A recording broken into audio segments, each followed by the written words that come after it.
Okay, let me introduce myself. My name is Donald Almader, and I was one of the survivors of the 1971 prison uprising in Attica. And I'm John Stockholm, another one of the survivors of the Attica Prison riot of '71.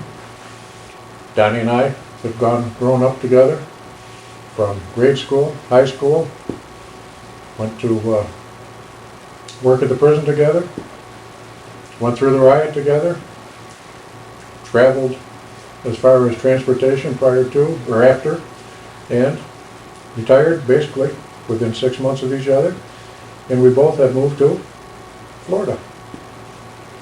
Yeah, we were both very young when we started. I was like 22 and had about a year and a half on the job when finally got on the day shift at Attica and was on the day shift less than a month when the incident happened. And I was a little younger than Danny, been on the job about a year and a half, and I had just been on the day shift for a short period of time, just got my first permanent bid, and I was in D block the morning of the incident. And I happened to be the last officer bringing the last company out of the mess hall that morning. I got down into D block, came through Times Square. You see the commotion happening at down in A quarter, and was told to make sure I got all of my inmates out into the A or into D yard. And at that point, I did not go out into the yard. I turned around and I was observing what was happening in A block in the yard. There was the officers were being stoned. Weights were thrown at them that were in the, what do they call that? Guard check? The guard check. And so the two officers that were there, I saw climb up on top of the shack and then up on top of the catwalk. And they proceeded to go toward A block at that time. Then Officer Harry Whalen came down, who was a hall captain that morning. He came down to, him and I had a conversation. He said, try to get the officers that were in detention in the yard and get them out of the yard. There was no communications. There was, we call it, used to be a bitch box that went back between the hall captain's desk and the yard. Well, I tried to get the officers' attention, which I couldn't do. Officer Whalen went back to, he proceeded and went back to the block itself. Shortly thereafter, I heard a noise in Times Square, and I looked, and there was a large amount of inmates coming in my direction. Some had broom handles, brooms, mops, handles. Well, at that point, I was hit over the head, and I was down on the floor. I was knocked out for a while. When I came to, I had two inmates that picked me up and was taking me back into D block. I was in 43 company. And they proceeded to put me in the cell, took me in a cell, and told me what they wanted to do was switch shirts. That way you would have a gray shirt on. I think they got rid of my blue shirt. So shortly thereafterwards, once I got the shirts and was exchanged, I ended up bidding on the floor and underneath the bunk. And at that point, they left, told me they would try to get back, but just to be there, be quiet. So that lasted until the next morning. And then one of the inmates came back and said to me that the press had given you up. So what they're going to do is cause a commotion out, and when you hear a commotion in the front, in the lobby area, he said, come out, stagger out, and we'll try to pick you up in the back of the catwalk, or in the back of the gallery. Then get you in the yard without getting beat like the rest of the officers were all beat that were taken out. So commotion started. I come out of the cell, and first thing I saw was Officer Art Smith, who happened to be in the cell next to me, but he knew I was there, but I didn't know he was there. So the inmates proceeded to take us out into the yard at that point. We were blindfolded and taken to the yard. And at that point, that's when I was thrown into the with the rest of the officers in the circle, and I landed on Officer Almeida. Okay. I was assigned to B block that morning, and when the commotion started, we had been notified by phone that there was a company in A corridor that the yard door was locked because there was a couple inmates that had got out of keep lock status, and they were gonna put them back in their cells and then release all the other inmates into a yard. I'd talked to the officers at Times Square, and they told me to go back because the officer in B block was by himself to help him secure the block. So Officer Lewis, he was the hall captain, he told me, make a round real quick, make sure all the inmates are locked in, at least all the end gates are locked so there's no inmates here, and then I'll lock you out of the block and you'll have the keys, and that way we'll be safe. No matter what happens down in the Times Square area, we're safe. Well, I had the keys in my pocket, and the inmates had broke through Times Square at that point, and unbeknown to us, when the bolt broke and they rushed in, they got the keys. We didn't know at that time that one key would open every door from the administration building all the way back through the shop area, because they were warned, they were like 40 years old. So when they opened the first door, knowing the second door was the same key, they had opened the door, and then it became a foot race between me and probably 50 or 60 inmates. I went back to the shop area to warn the sergeant and probably the 12 or 15 officers in each shop what was going on. And at that time, I was told by the supervisor to go back and tell the officers to lock the rear doors and come up front, because it would be just a matter of minutes before it would be over. We heard the whistle blowing, which meant there was either an escape or disturbance in the prison. And it kept blowing and blowing, and we figured, well, it's just a matter of time, they'll get enough help in here, and boom, we'll be safe. It was a matter of probably 10 minutes when they broke the doors down into the shop area, and then the inmates in the shop, they started participating. I didn't have the luxury of having clothes on, because at that point, they ripped them off me. I still had my shoes on. They ran us in a gauntlet down after they beat us. They ran us in a gauntlet from way back in the back of the prison in the shops, down through the block, B block, and into Times Square. I was hit so many times, and one time I was beat with a 2x4 that I actually thought I ended up in A yard. I mean, that's how beat we were. And when it was all over, I realized we're not in A yard, I'm in D yard. That's how confusing it was, and it was utter chaos. Nobody knew who was in control. And we assumed that even if we were sitting in the yard tied up, that it was just going to be a matter of hours before there would be enough personnel in place to come in to save us, not knowing that the state of New York and the infinite powers were using us as a bargaining chip to get their prison back. Once the word came out that the officer at Times Square that had been beaten so bad died, and no amnesty was there, the inmates knew that they were coming in force. And they still didn't come in. They negotiated for 4 more days. We were pawns, and we were pissed. Don't get me wrong. Every one of us was mad.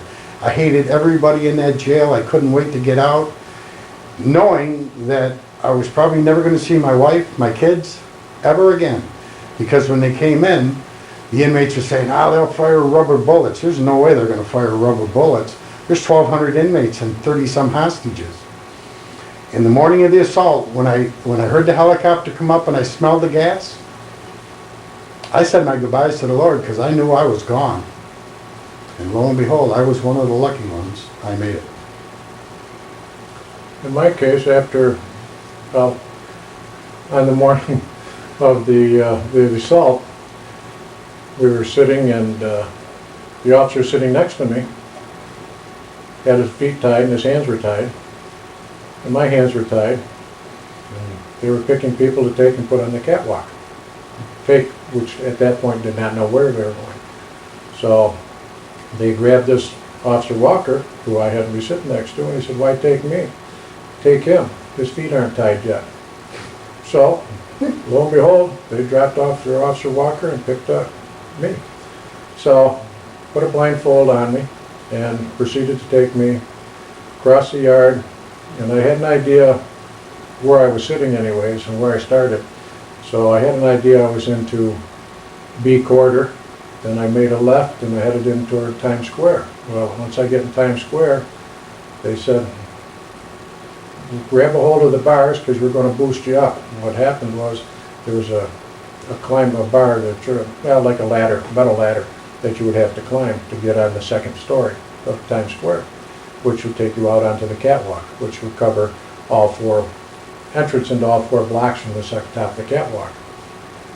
At that point, I was assigned an executioner. I had 2 inmates behind me, and started out with standing there, and then they brought up a stool to sit on, and one of them asked me, said, you want a cigarette? You want your last cigarette? I said, sure. So I had a cigarette. He untied my hands for some reason, told me if you have any fast moves, he said, I'll kill you.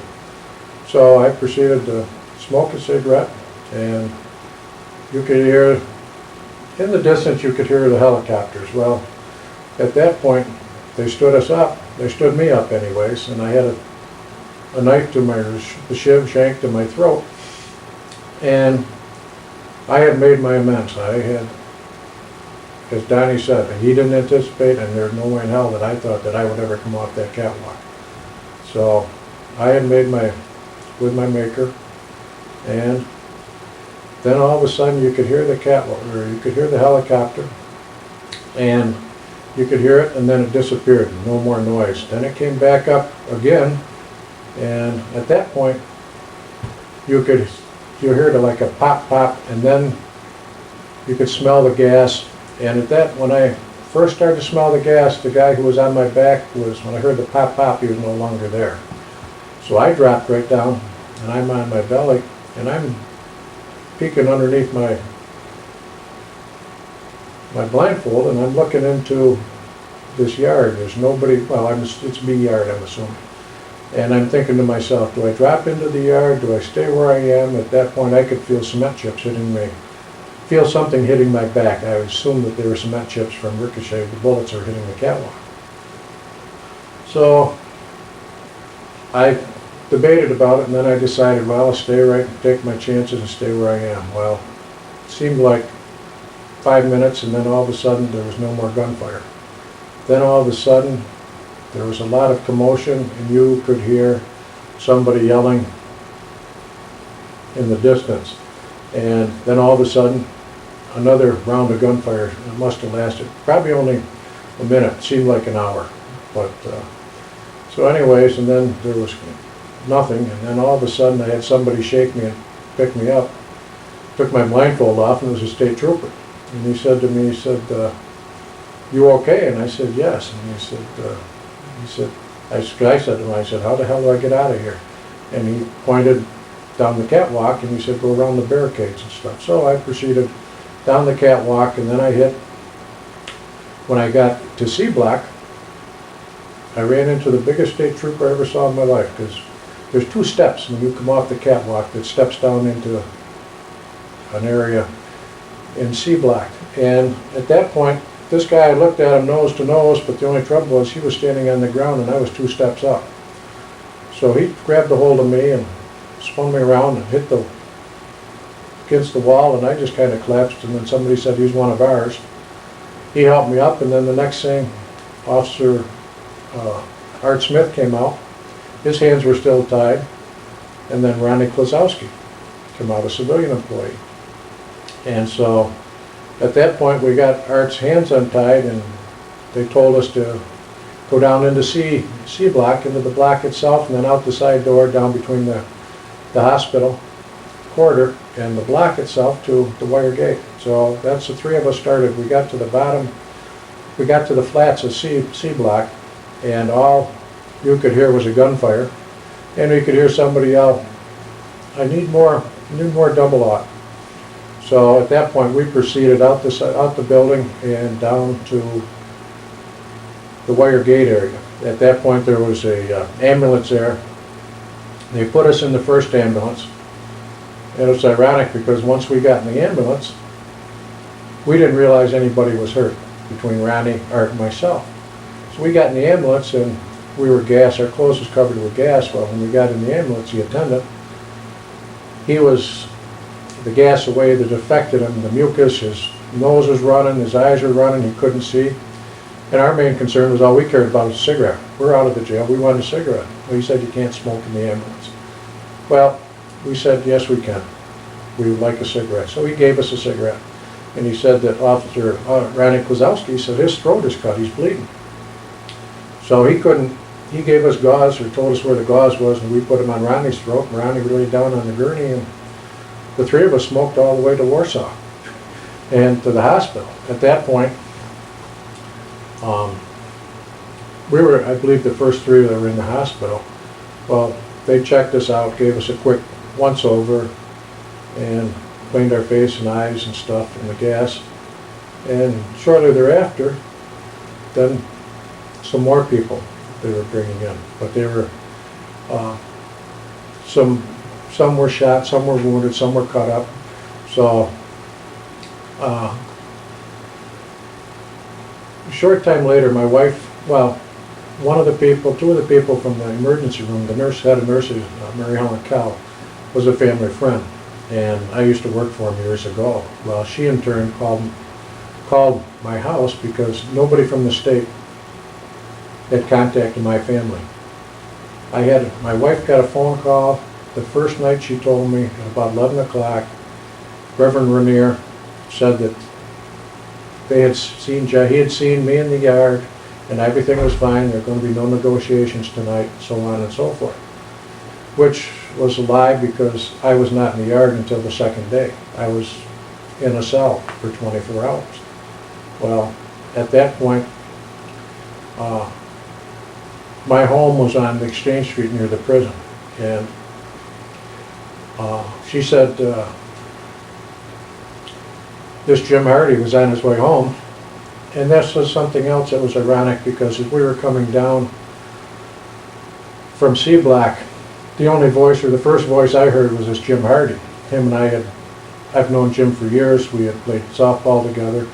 And all he said was, Stocky, everything's okay. You're going to be okay. You're out. Well, so my wife informed me that that's how another way that she found out that Jim had stopped at the house on his way home. They said that he had saw me and I was okay. Well, he was on his way home to tell his mother that his dad was dead. And the feelings that I had that what he did, I mean, he didn't have to do it. I mean, he could have just kept right on going, but I have a lot of respect for the man for what he did in that couple minutes. So at that, shortly thereafterwards, then my wife and my folks came. And then Donnie was at the hospital. Yeah, I was like John. I didn't know who was taken up on the catwalk that morning, but I was left in the hostage circle, and when it was evident that they were going to come in, we were assigned executioners, they called them. And it was ironic because my cousin had worked there. He was a little older than me, and at one point, the same executioner had both of us. He stood between us, but when the gas was dropped and the bullets started flying, he was no longer hanging on to us. We were knocked down and he wasn't with us, but someone else grabbed us and picked us up. The second guy that grabbed me, and he was an individual by himself, he was shot too because I could hear the bullet go by my ear.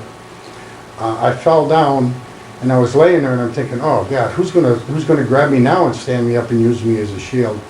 And I heard a voice say, don't let him get the gun, don't let him get the gun. So me, I just reached up and with my hands and pulled my blindfold down, and I see all the orange raincoats, and I see this trooper laying on the ground who had been shot in the leg, and he was being surrounded by all these troopers. Hell, I figured we were safe, so we were in what they called the park bench area, and the benches were about as high as this table in front of me.